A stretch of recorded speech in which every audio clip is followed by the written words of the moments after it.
എന്തിനാലോചിച്ചോണ്ടിരുന്ന് കിണിക്കണ? ഞാൻ നമ്മളാ പഴയ സ്കൂൾ കാലഘട്ടമില്ലേ, അത് ഓരോന്നാലോചിച്ച് ചിരിച്ചു പോയാ. മനുഷ്യൻ ഇവിടെ കാലി ചായ കുടിക്കാൻ പൈസ ഇല്ലാതിരിക്കണം, അപ്പോഴാണ് അവന്റെ സ്കൂള് കാലഘട്ടം. നശിപ്പിച്ചവൻ. ഇവിടെ നിനക്കിനെ പറ്റി എന്തെങ്കിലും അറിയാമോ?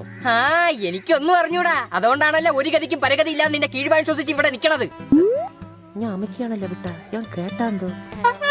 അലിയ, നമ്മൾ എവിടെ എത്താത്തത് നമ്മളെ തെറ്റല്ല, അത് നമ്മുടെ തലവിധിയാണ്. ബുദ്ധിയില്ലായ്മ എന്നടാ തലവിധിയായത്. നീ നോക്കിക്കോ, നമ്മൾ എവിടെയെങ്കിലും എത്തും. പൈസ ഇന്ന് വരും, നാളെ പോവും. അതിനാദ്യം പൈസ ഇന്ന് വരണം, എന്നാലേ നാളെ പോവുള്ളൂ. പൈസ വരണില്ലല്ല. പൈസ ഇല്ലാത്തല്ലേ നിന്റെ പ്രശ്നം. ഒരു കാര്യം ചെയ്യാം, ഇന്ന് തൊട്ട് നിന്റെ ചെലവ് ഞാൻ നോക്കിക്കോളാം. നിന്റെ പ്രശ്നം തീർന്നല്ല. നീ ഇപ്പൊ പോണ ജോലിക്ക് എത്ര രൂപ ശമ്പളം ഉണ്ട്? ഒരു 7550 രൂപ കിട്ടും. അതിച്ചിരി കൂടുതലാണ് കേട്ടാ. ഇച്ചിരി കൂടുതലാണ്. ഫോൺ EMI വീട്ടു ലോണും ഒക്കെ അടച്ചിട്ട് ബാക്കി എത്ര അണ്ണന്റെ കാണും? അയ്യോ, ബാക്കിയൊന്നും കാണൂല. ഇത് കടയ്ക്കാൻ തന്നെ ബാക്കിയുള്ളവരുന്ന് കടം വാങ്ങിക്കണം.